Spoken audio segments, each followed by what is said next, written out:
Hello students, welcome back to our YouTube channel. आज हम लोग सॉल्व करने वाले हैं सैंपल पेपर, जो कि आगामी बोर्ड एग्जाम के लिए काफ़ी इंपॉर्टेंट होगा। अब देखो, सैंपल पेपर में जितने भी टोटल नंबर ऑफ क्वेश्चन है सबको हम लोग स्टेप बाय स्टेप सॉल्व करेंगे। यहाँ पे पहले हम लोग ऑब्जेक्टिव सॉल्व करते हैं। ऑब्जेक्टिव में आपको फर्स्ट क्वेश्चन में पूछा गया कि if two positive integers a and b are written as a आपको दिया गया x क्यूब वाई स्क्वायर और b दिया गया x y cube, where x and y are prime numbers, then the result obtained by the dividing the products of the positive integers by the LCM AB is। मतलब कहा गया कि दो numbers आपको दे दिए गए, दो पॉजिटिव और दोनों प्राइम नंबर्स हैं। अब a कितना है, ये आपको a दिया गया है x क्यूब वाई स्क्वायर, और सेकेंड नंबर b है आपका एक्स वाई क्यूब दिया गया। आपसे क्वेश्चन में ये पूछ लिया गया कि आपको यह बताना है कि product of A and B को अगर डिवाइड करते हैं LCM of A and B से तो आंसर क्या आएगा, LCM of A and B से। अब देखो ए बी, अब इसका अगर हम लोग प्रोडक्ट फाइंड करेंगे ए इंटू बी तो मल्टीप्लाई करना होगा। इसका मतलब एक्स क्यूब वाई स्क्वायर को मल्टीप्लाई कर लो एक्स वाई क्यूब से। अब एक चीज देखो कि बेस सेम है, अगर बेस सेम है तो पावर में ऐड होगा, तो यहां से आपको आ जाएगा एक्स टू द पावर 3 + 1 4 और y टू दी पावर 2 + 3 5, ये आपको आ गया। इसके बाद LCM of A B, LCM of A and B. अब एलसीएम में आपको पता है x और x कॉमन है तो एलसीएम में हम लोग मैक्सिमम पावर लेते हैं। यहां पे आपको आ गया x क्यूब, y और y कॉमन है, यहां पे आपको आ जाएगा y क्यूब। अब यहां पे इसको आप सॉल्व कर लो तो a and b, a into B, ये आपको आ गया x टू दी पावर 4 और y टू दी पावर 5 और divided by LCM of A and B कितना आ गया, ये आपको आ गया एक्स क्यूब और वाई क्यूब। इसको अगर हम लोग सॉल्व करेंगे तो ये कितना आ जाएगा, आपको पता है बेस सेम है और डिवाइड में दिया गया तो पावर में माइनस होगा। इसका मतलब एक्स टू द पावर 4 - 3 1 आ जाएगा, वाई टू द पावर 5 - 3 तो 2 आ जाएगा। इसमें कितना आ गया, एक्स वाई स्क्वायर आ गया, और एक्स वाई स्क्वायर आपको कहां दिखाई दे रहा है, ये हमें ऑप्शन बी में दिखाई दे रहा है, मतलब 1 का करेक्ट ऑप्शन बी हो जाएगा। ओके, अब हम लोग चलते हैं नेक्स्ट क्वेश्चन की ओर। नेक्स्ट क्वेश्चन में आपसे पूछा गया कि the given linear polynomial y = fx has 2 0 1 0। अब देखो लीनियर पॉलिनोमियल है और x एक्सिस पे कितना, x एक्सिस को कितने पॉइंट पे कट कर रहा है, ओनली 1 पॉइंट पे। यहां पे इसके कितने जीरो होंगे, ओनली 1 जीरो होंगे। क्वेश्चन में ये पूछा गया हैज, तो अब जीरो क्या होगा। अब एक चीज देखो कि x एक्सिस पे जो कट कर रहा है कोऑर्डिनेट क्या है। अगर हम लोग इसकी बात करें तो x कोऑर्डिनेट 3 है और y कोऑर्डिनेट 0 है, तो जो x कोऑर्डिनेट होगा वही इसका 0 कहलाएगा। तो x कोऑर्डिनेट यहां पे कितना है, तो 3 है, इसका मतलब 0 1 होंगे और 0 का नाम 3 होगा, तो 1 0 एंड द 0 इज क्या होगा 3। इट मींस 2 का करेक्ट आंसर जो है वो ऑप्शन बी हो जाएगा। बातें समझ में आ गई। अब हम लोग चलते हैं नेक्स्ट क्वेश्चन की ओर। ओके, नेक्स्ट क्वेश्चन में आपसे पूछा गया कि the line representing the given pair of linear equations are non intersecting. अब नॉन इंटरसेक्टिंग के लिए आपने पढ़ा होगा कि अगर नॉन इंटरसेक्टिंग का मतलब क्या हुआ कि अगर पैरेलल हो जाए लाइन तो वो नॉन इंटरसेक्टिंग होगा। और पैरेलल कब होगा, आप बोलोगे sir a1 by a2 equals to b1 by b2 और डज नॉट इक्वल्स टू अगर c1 by c2 हो जाए तो ऐसे कंडीशन में लाइन क्या हो जाते हैं, पैरेलल हो जाते हैं। अब यहां पे देखो कि a1 by a2 equals to b1 by b2 और does not equals to c1 by c2 किस में दिख रहा है, ये हमें दिख रहा है ऑप्शन बी में। इसका मतलब इसका करेक्ट आंसर जो है वो ऑप्शन बी हो जाएगा। अब आप ऑप्शन ए सी को भी समझ लो। आपको पता है कि जब a1 by a2 equals to b1 by b2 और equals to c1 by c2 के हो जाए तो कैसा लाइन होता है, इनफाइनाइट मेनी सॉल्यूशंस होते हैं और कंसिस्टेंट लाइन हो जाते हैं। और आगे कहा गया a1 by a2 does not equals to अगर b1 by b2 यहीं तक आपको मिल जाए तो हम लोग यहां से कह सकते हैं कि इसका क्या होता है, one and only one solution होता है। और इसके बाद a1 by a2, अब ये आपको ये किसी का है ही नहीं, ये किसी का केस ही नहीं है। आपका करेक्ट आंसर क्या हो गया, तो ये आपका ऑप्शन बी हो गया। ओके, अब आगे बढ़ते हैं हम लोग। नेक्स्ट क्वेश्चन में आपसे पूछा गया कि the nature of roots of the quadratic equation 9x² - 6x - 2 = 0 is. अब कहा गया कि नेचर ऑफ रूट क्या होगा। आपको पता है कि नेचर ऑफ रूट डिपेंड करता है डी पे, इट मींस डिस्क्रिमिनेंट पे। अब अगर आपको पता है कि डी अगर ग्रेटर देन 0 हो जाए तो ऐसे कंडीशन में हम लोग कह सकते हैं कि उसके रियल और डिस्टिंक्ट रूट होते हैं। अगर डी 0 के इक्वल हो जाए ऐसे कंडीशन में रियल और इक्वल रूट होते हैं, और डी लेस देन 0 हो जाए तो ऐसे कंडीशन में इमेजिनरी रूट्स होते हैं। ये तो आपका बेसिक कॉन्सेप्ट हो गया। यहां पे हम लोग पहले डी फाइंड कर लेते हैं। ए कितना दिया गया? ए आपको दिया गया 9 के इक्वल। बी कितना दिया गया? बी दिया गया -6 के इक्वल। और सी कितना है? सी हमें दिया गया -2 के इक्वल। अब हम लोग डी फाइंड कर लेते हैं। डी का फॉर्मूला क्या होता है? तो B square -4ac। B square कहने का मतलब -6 का स्क्वायर, और -4ac कहने का मतलब 4 इंटू ए के प्लेस पे 9 है और सी के प्लेस पे -2। इसको अगर सॉल्व करेंगे 6 का स्क्वायर 36 आ जाएगा, माइनस माइनस प्लस 9 2 जा 18, 18 4 जा 72। यह आ जाएगा 6 2 8 और 7 3 10। कितना आ गया? 108 आ गया। ये बी स्क्वायर -4ac आ गया और ये बिल्कुल सही है 108। अब देखो कि 108 क्या है?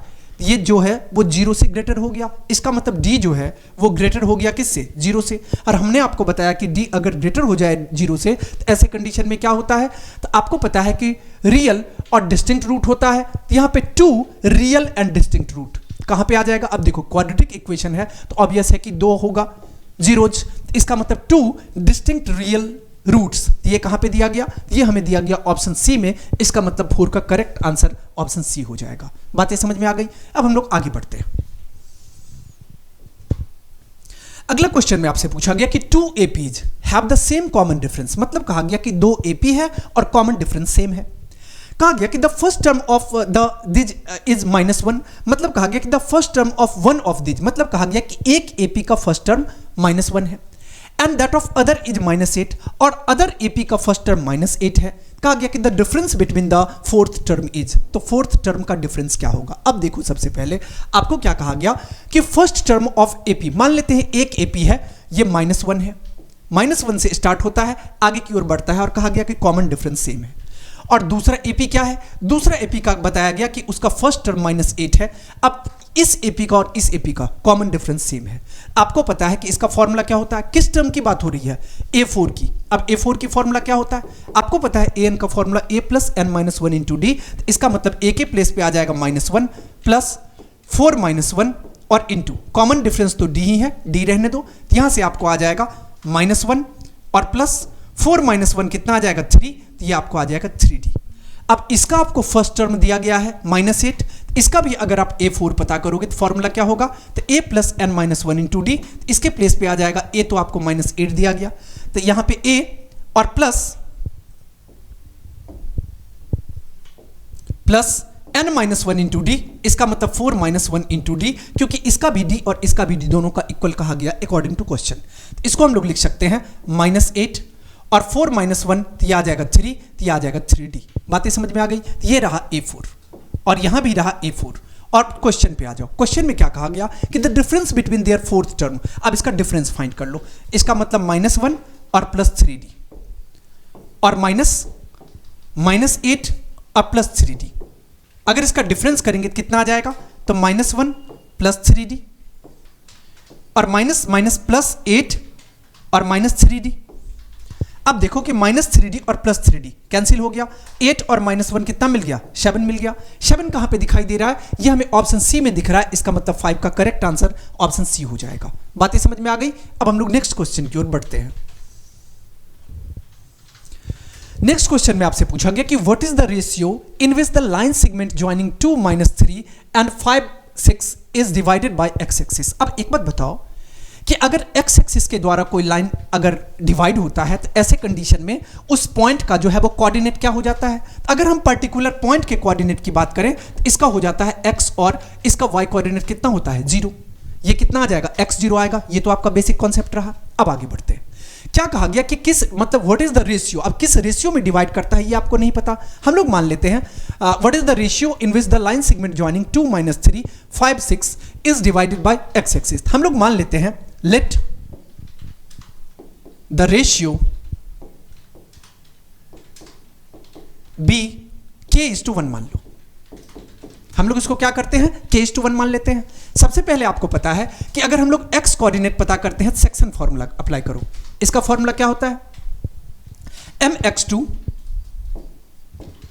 प्लस एन एक्स वन और divided by M plus N. और हम लोग y अगर पता करते हैं तो इसका फॉर्मूला क्या होता है, M Y two plus N Y one और divided by m plus N. अब सबके प्लेस पे जो भी गिवन है उसका वैल्यू पुट कर दो।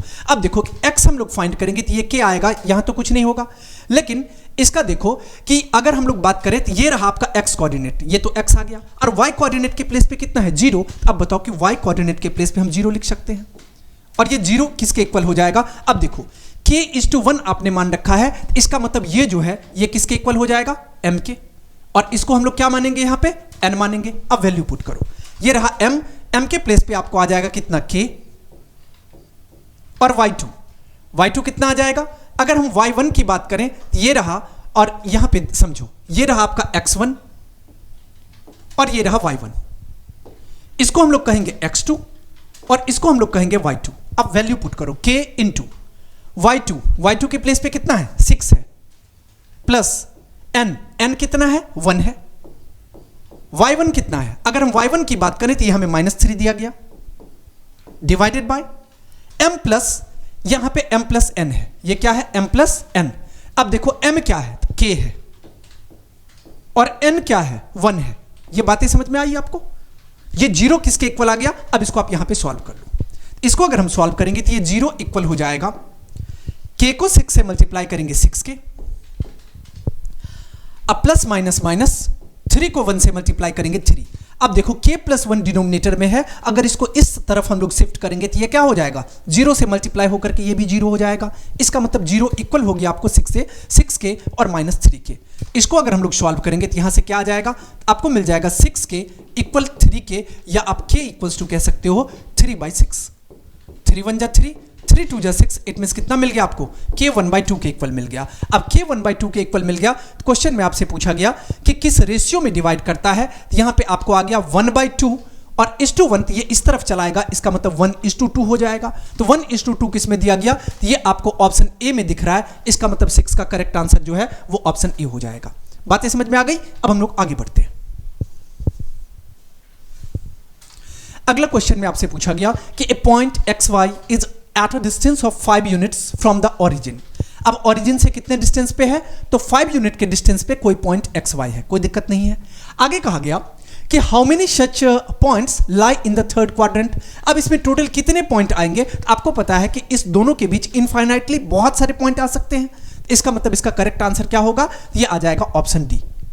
ओके, क्योंकि देखो कि दो ओरिजिन और उस पॉइंट के बीच अगर पॉइंट की बात आए तो बहुत सारे पॉइंट आएंगे, इसका मतलब यहां पे डायरेक्ट हम लोग लिख सकते हैं इनफाइनाइट मेनी।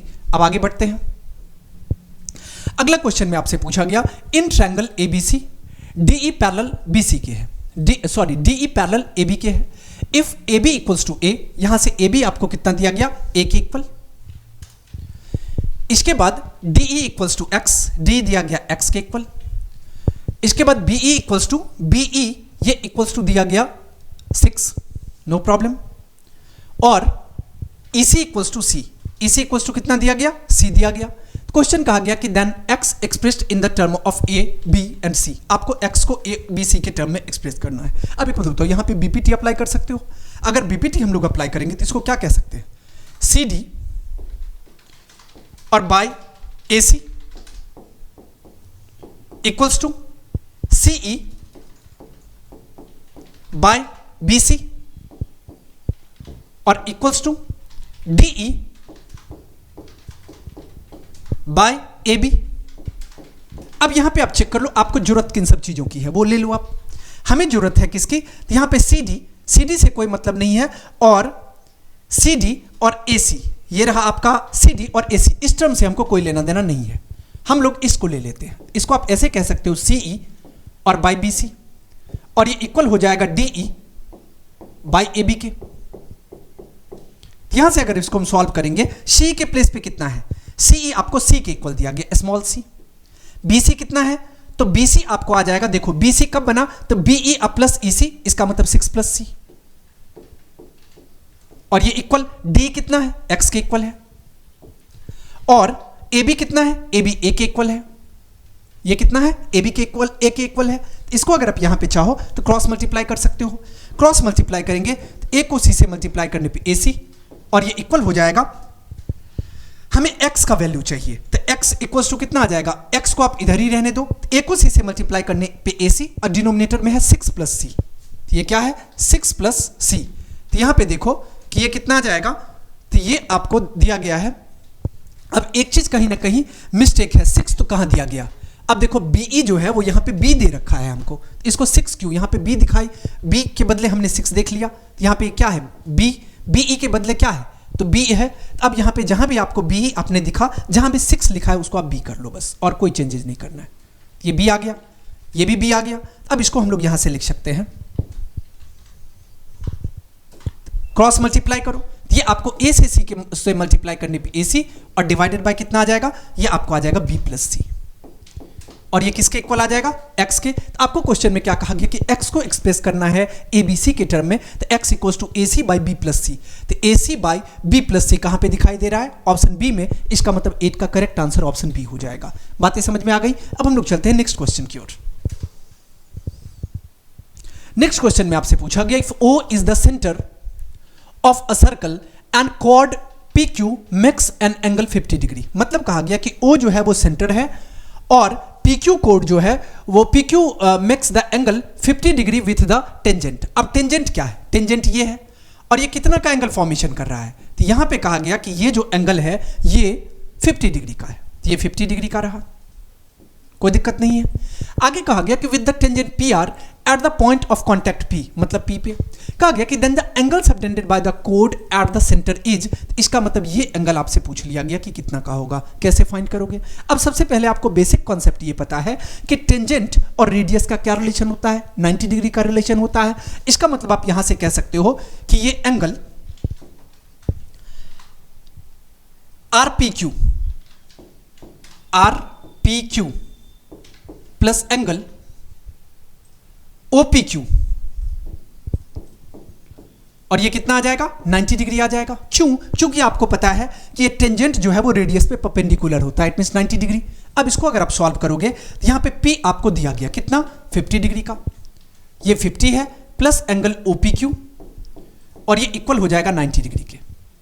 अगर आप इसको सॉल्व करोगे तो angle OPQ equals to 90 minus 50, और 90 माइनस 50 कहने का मतलब कितना आ गया, ये आपको 40 आ गया। अब एक बात बताओ, ये एंगल आपको 40 आ गया, 40 डिग्री का। अब एक चीज समझने की कोशिश करो, यहां पे देखो कि PO भी रेडियस है, यहां पे OQ भी रेडियस है। अगर रेडियस बराबर होगा तो अब रेडियस तो ऑब्वियस है कि बराबर होगा किसी सर्कल में, इसका मतलब आपको यह पता है कि अगर साइड बराबर हो तो सामने का एंगल भी बराबर होता है। तो अगर ये 40 का होगा तो ये भी कितना का आपको मिल गया, 40 डिग्री का मिल गया। ये बातें समझ में आ रही है। अब आ जाओ ट्रायंगल POQ में, इन ट्रायंगल POQ, अगर हम POQ की बात करें तो हम लोग डायरेक्ट यहां पे लिख सकते हैं angle P plus angle O plus angle Q, और ये इक्वल आ जाएगा 180 डिग्री।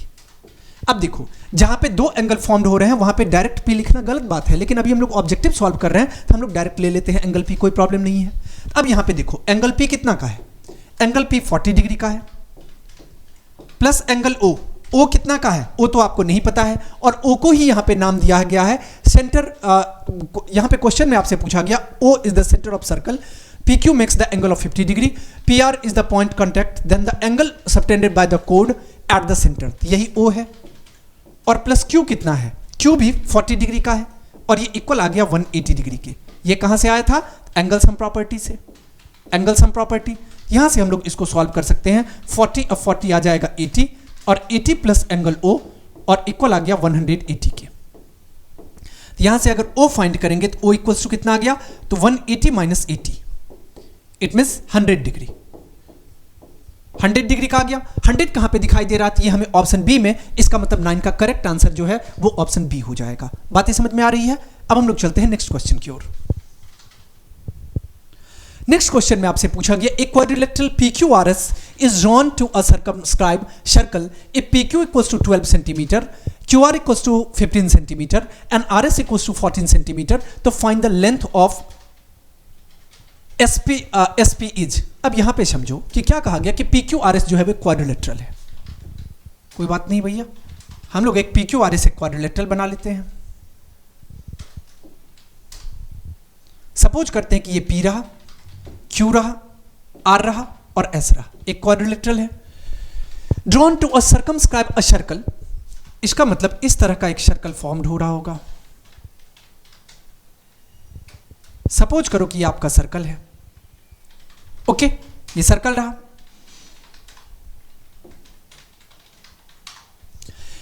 कहा गया कि PQ जो है वो 12 का है, मतलब आपको PQ कितना दिया गया, तो ये टोटल डिस्टेंस जो है वो 12 दिया गया है। और इसके बाद QR कितना है, QR आपको दिया गया 15 सेंटीमीटर। और इसके बाद RS कितना है, RS दिया गया आपको 14। और ये आपको नहीं पता, इसको आप चाहो तो X मान सकते हो। इसको हमने क्या किया, X मान लिया।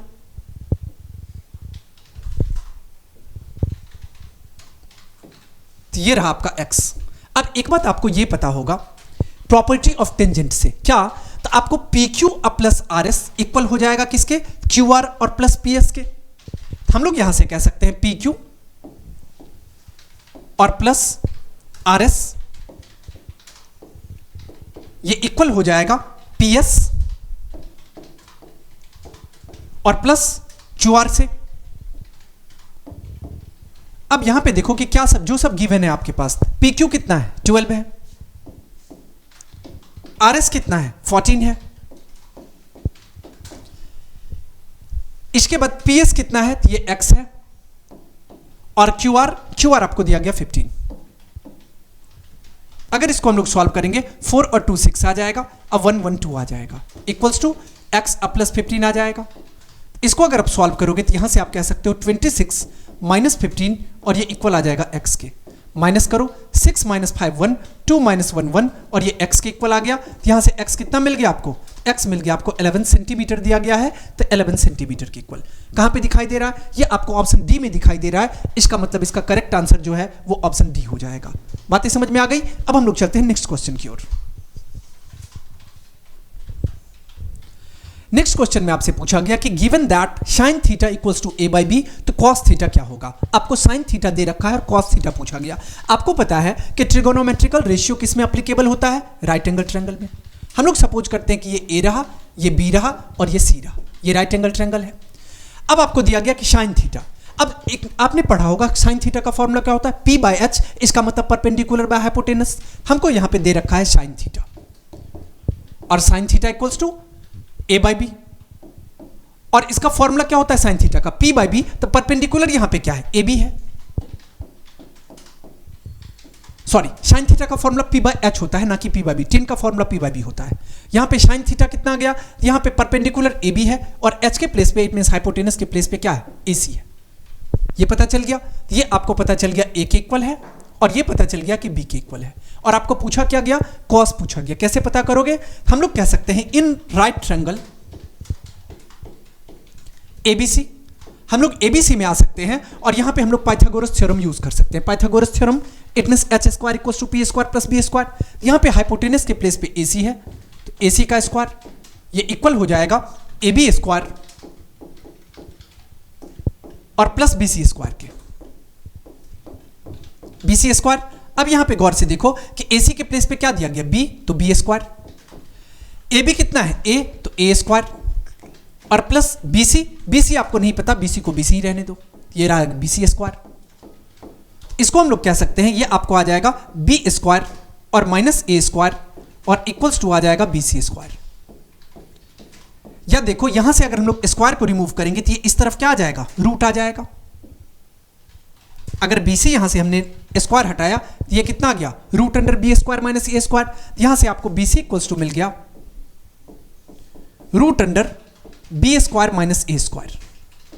अब आपसे क्वेश्चन में क्या पूछ लिया गया कि cos थीटा क्या होगा। आपको पता है कि cos थीटा का फॉर्मूला क्या होता है, इसका फॉर्मूला b बाय h होता है। इसका मतलब बेस बाय हाइपोटेनस। बेस के प्लेस पे क्या है, BC, हाइपोटेनस के प्लेस पे क्या है, AC। तो यहां पे BC कितना निकला, तो ये आपको आ गया root under B square minus A square. और AC कितना है, तो AC ये जो है वो B के इक्वल है। तो यहां से कितना मिल गया, root under B square minus A square, और बाय बी ये हमें किस में दिखाई दे रहा है, ये हमें ऑप्शन सी में दिखाई दे रहा है। इसका मतलब 11 का करेक्ट आंसर जो है वो ऑप्शन सी हो जाएगा। बातें समझ में आ गई। अब हम लोग आगे बढ़ते हैं।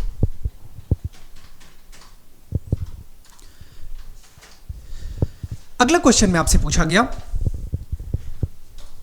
कि sec A plus 10a into 1 minus sine A equals to. अब ये किसके इक्वल होगा, ये तो आपको पता करना होगा चेक करके। यहां पे देखो आपको दिया गया सेक ए प्लस 10a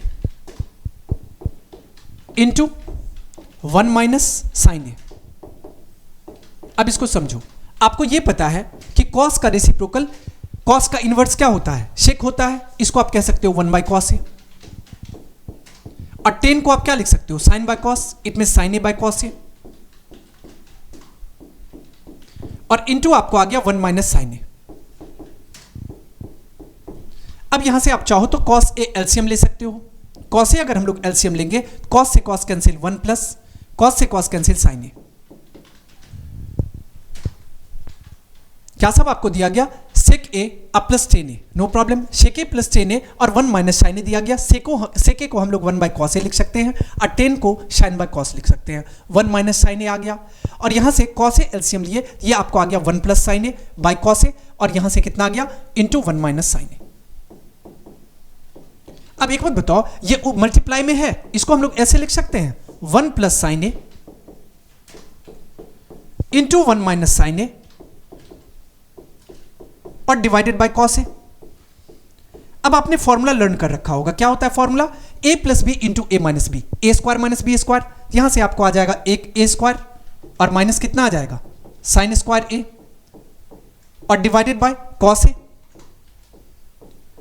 अब एक बात बताओ, 1 माइनस साइन, 1 का स्क्वायर 1 ही होगा, यहां पे आपको आ जाएगा 1 minus sine square A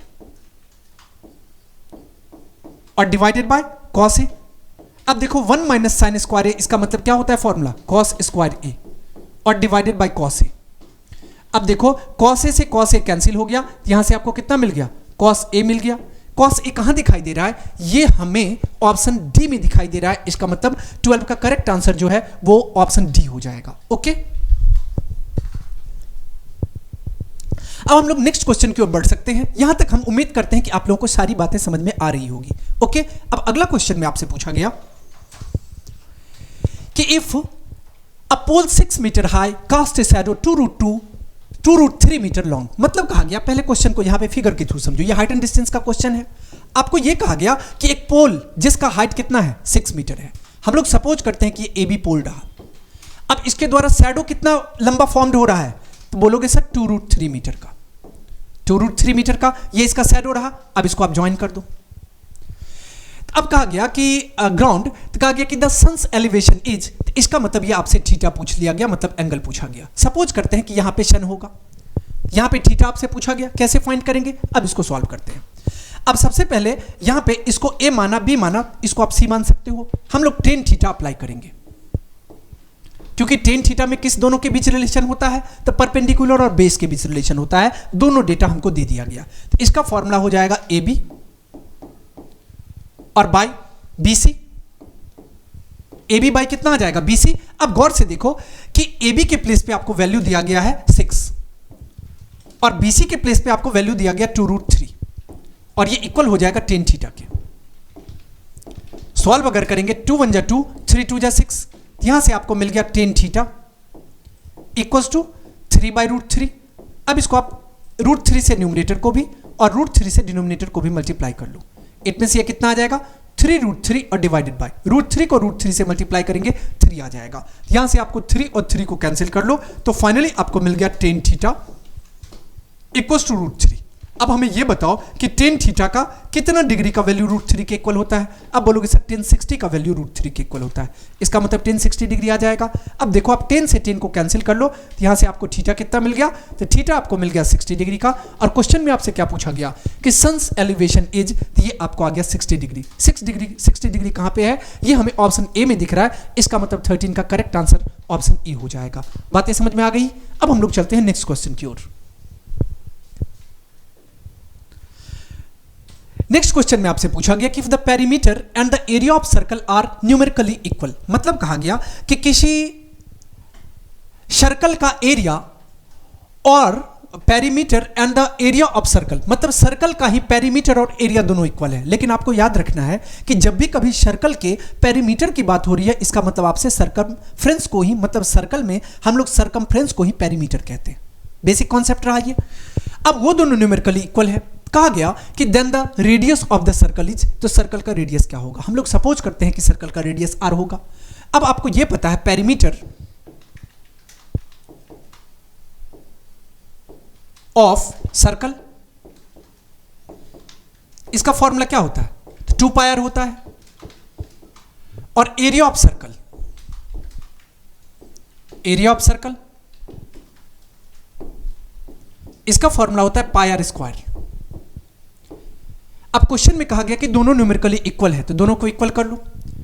it means 2 pi r और ये इक्वल हो गया पाई r स्क्वायर के। अकॉर्डिंग टू क्वेश्चन यहां से ये कैंसिल हो जाएगा, एक r से एक r कैंसिल हो गया। यहां से आपको कितना मिल गया? हमें मिल गया r इक्वल्स टू 2। रेडियस कितना मिल गया? 2 के इक्वल मिल गया। हम लोग कह सकते हैं कि 2 यूनिट रेडियस होगा। किस में दिया गया? ये हमें ऑप्शन ए में दिख रहा है। इसका मतलब 14 का करेक्ट आंसर जो है वो ऑप्शन ए हो जाएगा। बातें समझ में आ गई? अब हम लोग चलते हैं नेक्स्ट क्वेश्चन की ओर। नेक्स्ट क्वेश्चन में पूछा गया कि it is propose to build a new circular park equal its area to the sum of area of 2 circular parks, okay, of diameter 16 meter and 12 meter in the locality। कहा गया कि the radius of the new park is, अब new park का radius क्या होगा? मतलब कहा गया कि एक न्यू सर्कुलर पार्क बनाना है जिसका एरिया क्या है?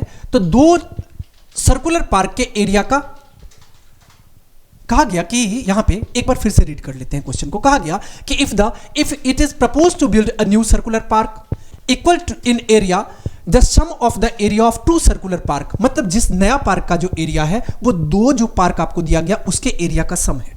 आगे क्या कहा गया कि ये आपको दिया गया कि डायमीटर्स 16 मीटर एंड 12 मीटर। अब एक चीज समझो कि नया पार्क जो बन रहा है हम लोग सपोज करते हैं कि उसका रेडियस कैपिटल R होगा। अगर हम सपोज कर लें यहां पे let radius of new park, अब सपोज करो कि न्यू पार्क का रेडियस कितना होगा, इसको आप कैपिटल R मान लो, कोई दिक्कत नहीं है। अब आपको डायमीटर दिया गया, हम लोग सपोज करते हैं कि छोटा पार्क, अब 2 छोटा छोटा पार्क है तो फर्स्ट के रेडियस को आप R मान लो, R1 मान लो। और ये R1 कितना है? अगर आपको डायमीटर दिया गया 16 मीटर, आपको पता है कि डायमीटर का हाफ रेडियस होता है, इसका मतलब 16 का हाफ करने पे ये आपको आ जाएगा 8 मीटर का। और R2 अगर फाइंड करेंगे तो यहां पे डायमीटर कितना दिया गया? तो ये आपको दिया गया 12 मीटर, तो डायमीटर का हाफ रेडियस होता है, इसका मतलब ये आपको आ जाएगा 6 मीटर। अकॉर्डिंग टू क्वेश्चन इसको आप R मीटर मान लो। हमें अकॉर्डिंग टू क्वेश्चन ये बताया गया कि ये पाई R स्क्वायर, मतलब न्यू पार्क का एरिया जो है वो 2 स्मॉल पार्क के एरिया के सम के इक्वल है। इसका मतलब पाई R1 स्क्वायर और प्लस पाई R2 स्क्वायर। बातें समझ में आ गई? अब यहां से आप चाहो तो इसको ऐसे भी लिख सकते हो, pi R square equals to pi common ले लो, ये आपको आ जाएगा R1 स्क्वायर और प्लस R2 स्क्वायर। ओके, अब देखो पाई से पाई को आप कैंसिल कर लो, यहां से आपको कैपिटल R स्क्वायर ये इक्वल हो गया R1। R1 कितना है? ये आपका 8 है, ये आ जाएगा 8 का स्क्वायर, और प्लस R2 कितना है? ये 6 है, ये हो जाएगा 6 का स्क्वायर। अब अगर इसको सॉल्व करोगे तो R स्क्वायर इक्वल्स टू ये आपको आ जाएगा 8 का स्क्वायर 64 और 6 का स्क्वायर 36। इट मींस यहां से R स्क्वायर इक्वल्स टू आ गया 64 और प्लस 36, 100 आ जाएगा। R इक्वल्स टू कितना आ गया? R इक्वल्स टू आपको मिल गया √100, और √100 का मतलब कितना हो गया? ये 10 आ गया। ये कैपिटल R कितना आ गया? 10 आ गया। क्वेश्चन में पूछा गया the radius of new park, हमें न्यू पार्क का रेडियस पूछा गया, हमने कितना माना था? कैपिटल R माना था, ये हमको मिल गया 10 मीटर। कहां पे दिखाई दे रहा है? ये हमें ऑप्शन ए में दिख रहा है, मतलब 15 का करेक्ट आंसर जो है वो ऑप्शन ए हो जाएगा। ओके, यहां पे देखो क्वेश्चन नंबर 16 में आपको दिया गया कि there is a complete shaded square board of side 2a units circumscribe a shaded circle. Okay, आगे आपको कहा गया कि Jaidev is asked to keep a dot on the above side board, the probability that he keeps the dot on the complete shaded region. अब यहां पे समझो कि क्या कहा गया कि there is a complete shaded square board. ये आपको एक स्क्वायर बोर्ड है, okay. Square board of side 2a और इसका यूनिट कितना है, साइड 2a यूनिट दिया गया। सर्कमस्क्राइबिंग ए शेडेड सर्कल। अब ये इस तरह का एक सर्कल यहां पे फॉर्म्ड हो रहा होगा, कोई दिक्कत नहीं है।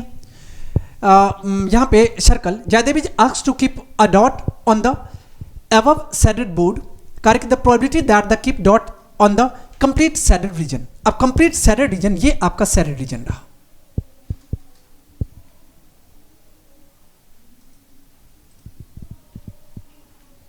shaded region ये है, तो यहां भी shaded region हो गया। अब देखो हम ऐसे कर लेते हैं, हम लोग ऑब्जेक्टिव सॉल्व कर रहे हैं, ज्यादा टाइम नहीं दे सकते। यहां पे डायरेक्ट आप समझ लो कि ये आपका shaded region, और इसको आप समझ लो कि ये रीजन है, डॉटेड रीजन है। अब क्वेश्चन में आपको कहा गया कि यहां पे देखो कैसे पता करेंगे हम लोग। क्वेश्चन में ये पूछा गया कि अबव बोर्ड तो the probability that the keeps the dot on the complete shaded reason. हम लोग पहले इसका एरिया पता कर लेंगे। अगर एरिया ऑफ स्क्वायर पता करेंगे तो इसका फॉर्मूला क्या होता है, साइड स्क्वायर। साइड दिया गया आपको 2a, तो यहां पे आ जाएगा 2a का स्क्वायर। इट मींस एरिया कितना आ जाएगा, 4a स्क्वायर आ जाएगा। अब देखो, अब इसका अगर एरिया पता करेंगे तो यहां से देखो, अगर हम इसको ज्वाइन कर दे तो ये सर्कल के लिए डायमीटर बन जाएगा। अगर सर्कल के लिए डायमीटर बन जाएगा तो सर्कल के लिए रेडियस क्या होगा, तो रेडियस हो जाएगा डायमीटर बाय 2। तो डायमीटर किसके इक्वल हो गया, 2a के इक्वल। इट मींस रेडियस कितना हो जाएगा, 2a बाय 2। इट मींस 2 से 2 कैंसिल, ये आपको रेडियस आ गया a के इक्वल। बातें समझ में आ गई। अब इसका आप एरिया फाइंड कर लो। अगर हम एरिया फाइंड करेंगे सर्कल का, इसका फॉर्मूला होता है pi R square. Pi R square कहने का मतलब पाई और R square, it means radius के प्लेस पे है, ये आपको a आ गया। It means pi a square, ये एरिया आ गया। अब एक बात बताओ कि अगर हम लोग टोटल एरिया में से इसके एरिया को अगर माइनस कर दें, इसका मतलब अगर स्क्वायर के एरिया में से सर्कल के एरिया के माइनस को अगर सर्कल के एरिया के माइनस को कर दें, तो ये हमें कंप्लीट डार्क एरिया नजर आएगा। तो इसका मतलब इसका एरिया कितना है, इसका एरिया है 4a स्क्वायर। उसमें से आपको माइनस कर लेना है कितना, अब देखो इसको माइनस कर लेना है हम लोगों को पाई a square. Pi a square को हमने क्या किया, माइनस कर लिया। अब इसको आप यहां से रहने दो, तो ये आपको एरिया आ गया। अब आपसे क्या क्वेश्चन में पूछा गया, तो क्वेश्चन में ये पूछा गया कि the probability that the keeps the dot on the complete shaded region is. अब इसकी प्रोबेबिलिटी क्या हो जाएगी, तो probability of complete shaded region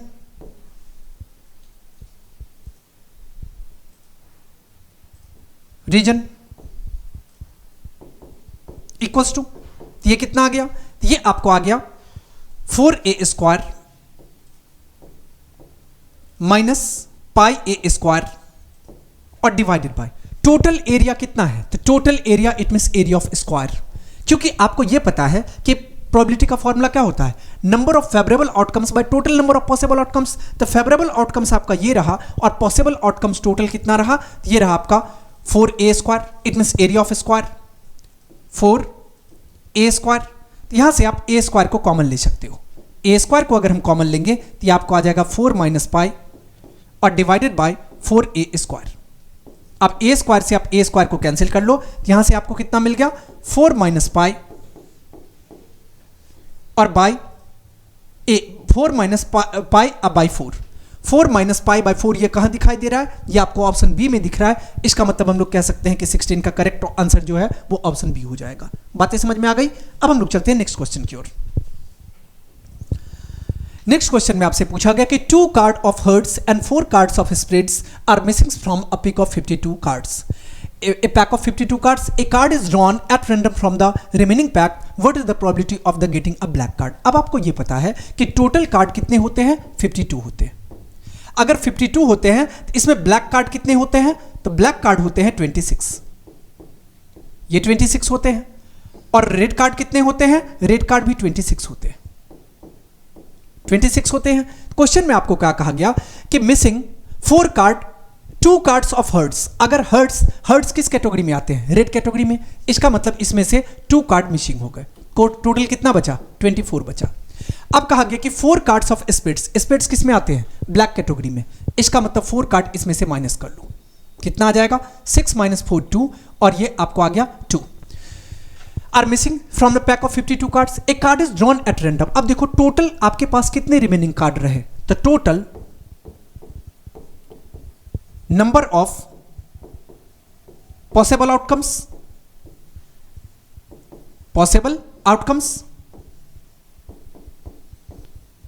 अब देखो कि कार्ड कितना बचा, तो 22 अब प्लस 24,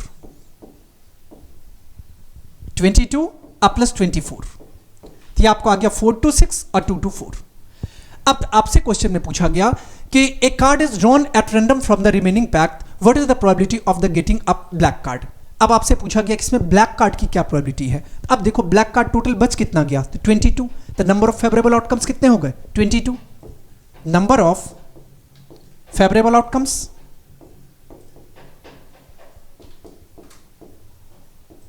ये रहा आपके पास 22। क्वेश्चन में आपसे क्या पूछा गया कि probability of getting a black card, it means P of getting a black card.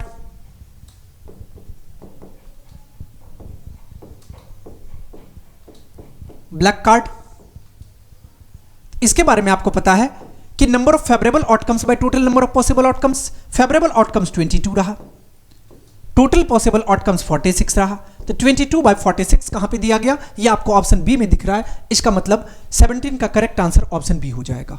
बातें समझ में आ गई। अब हम लोग चलते हैं नेक्स्ट क्वेश्चन की ओर।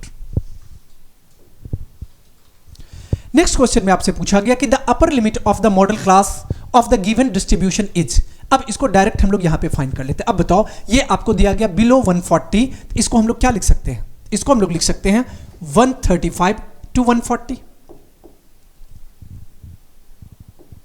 इसके बाद बिलो 145, तो इसको लिख सकते हैं 140 to 145। इसको आप लिख सकते हो 145 to 150। इसको हम लोग लिख सकते हैं 150 to 155, और इसको हम लोग लिख सकते हैं 155 to 160, और यह आपको आ जाएगा 160 to 165। अब यहां पे चेक करो कि इसको अगर हम बात करें तो ये हमें क्या दिया गया है, ये हमारा कम्युलेटिव फ्रीक्वेंसी है, तो इसको आप फ्रीक्वेंसी में कन्वर्ट कर लो। कैसे कन्वर्ट करेंगे, ये 4 है, ये तो 4 ही रहेगा। अब कैसे करते हैं, माइनस करते हुए 11 माइनस 4 करेंगे 7 आएगा, 29 माइनस 11 करेंगे 9 माइनस 1 8 और 2 माइनस 1 1, 40 माइनस 29 करेंगे 11 आएगा, 46 माइनस 40 करेंगे 6 आएगा, और 51 माइनस 46 इट मीन्स ये आपको आ जाएगा 5। ये रहा आपका फ्रीक्वेंसी, ये क्या रहा आपका, ये आपका फ्रीक्वेंसी रहा, इट मीन्स एफ, ये फ्रीक्वेंसी आ गया। क्वेश्चन में आपसे क्या पूछा गया, यहां पे इसको आप ले लो, ये फ्रीक्वेंसी रहा हमारा। क्वेश्चन में आपसे पूछा गया कि upper limit of model class. अब मॉडल क्लास कौन बनता है, जिसका सबसे ज्यादा फ्रीक्वेंसी हो वही मॉडल क्लास बनेगा। किसका फ्रीक्वेंसी सबसे ज्यादा, अब बोलोगे सर 18 का फ्रीक्वेंसी सबसे ज्यादा, ये आपके लिए क्या बन गया, मॉडल क्लास बन गया। अब इसमें आपसे क्या पूछा गया है कि अपर लिमिट क्या हुआ, तो लोअर लिमिट 145 और अपर लिमिट कितना 150। तो 150 आप में कहां दिया गया, ये आपको दिया गया ऑप्शन डी में। इसका मतलब 18 का करेक्ट आंसर जो है वो ऑप्शन डी हो जाएगा। बातें समझ में आ गई। अब हम लोग चलते हैं नेक्स्ट क्वेश्चन की ओर। नेक्स्ट क्वेश्चन में आपसे पूछा गया a statement of assertion is followed by a statement of reason R, choose the correct option. First statement में क्या है, असर्शन में आपको दिया गया कि total surface area of the top is the sum of the curved surface area of the hemisphere and the curved surface area of the cone। मतलब कहा गया कि अगर हमें टोटल सरफेस एरिया टॉप अगर फाइंड करना है तो ये कैसे फाइंड होगा, the sum of the curve surface area of the hemisphere मतलब इसके एरिया, और plus curve surface area of the cone मतलब इसका और इसका एरिया, दोनों का कर्व सरफेस एरिया अगर फाइंड करेंगे तभी हमें total surface area of the top पता चलेगा। ओके, इसका मतलब ये वाला जो स्टेटमेंट है ये बिल्कुल ट्रू है। आगे कहा गया आपको रीजन में कि top is obtained by joining the plain surface of the hemisphere and the cone together. मतलब टॉप कब आएगा, जब देखो इसको और इसको ज्वाइन करने के बाद ही हम लोग इसको इस फिगर तक जा सकते हैं। इसका मतलब ये भी क्या होगा, करेक्ट हो जाएगा। तो दोनों स्टेटमेंट करेक्ट हो जाएगा। अब आपको पता है कि इसी स्टेटमेंट में बेस ये है क्योंकि टोटल कब मिला, जब इसका कर्व और इसका कर्व ऐड किए तब इसका टोटल मिला। इसका मतलब इसका मतलब असर्शन का करेक्ट एक्सप्लेनेशन रीजन कर रहा है और दोनों स्टेटमेंट करेक्ट है। ऐसे कंडीशन में हम लोग ऑप्शन 1 को चुनते हैं, इट मींस ऑप्शन ए। इसका मतलब इसका करेक्ट आंसर जो है वो क्या होगा, तो ऑप्शन ए हो जाएगा। Option A is the correct answer.